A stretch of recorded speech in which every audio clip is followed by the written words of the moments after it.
Could ADHD coaching be the solution to keeping your teenager accountable for his or her actions? How do you know if coaching is right for your child? How does it help a teenager manage school, work, home, and social life? Let's uncover the process of ADHD coaching. Teens with ADHD are dealing with executive functioning lag in terms of being able to manage on a day-to-day basis. They have the executive functioning issues, social issues, if there are learning disabilities and difficulties in really paying attention. All of those things can be really devastating and embarrassing. Most teenagers just want to fit in, and so just imagine a teenager who's always late. And I had a teenager once where, always late for movies, so they didn't invite him to the movies anymore because they always missed the beginning.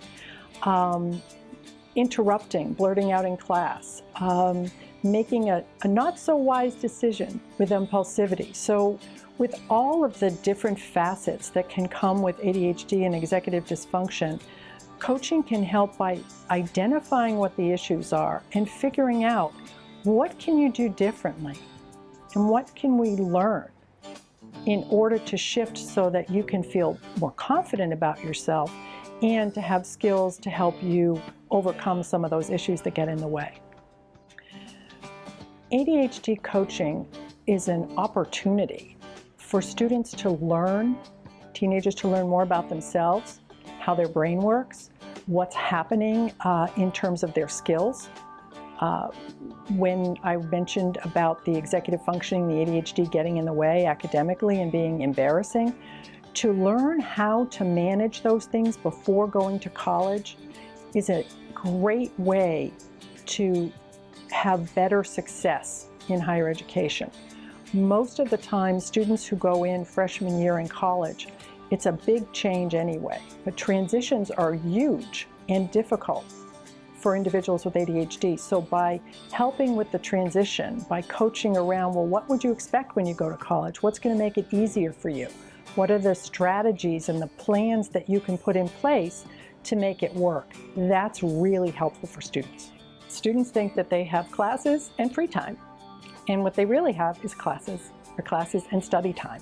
So typically, a coach will look at the schedule, the class schedule with a student, and talk to them about how many hours they need to spend, 3 or 4 hours per week, more than that for a subject, and block it out.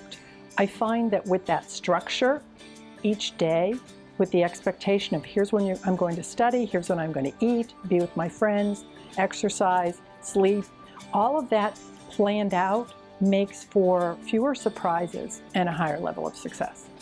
If a teenager needs extra help, extra time, access to a tutoring center, whatever it might be, it's important to look at how much that's going to help, and weighing that, register with disability services on campus. It is confidential, it's nothing to be ashamed of, and there are a lot of students who use it. I encourage families to really get a sense of what their teenager wants versus what the parents want, because this has to be driven by the teen or the young adult. If they're not interested or willing to be coached, it's not going to work.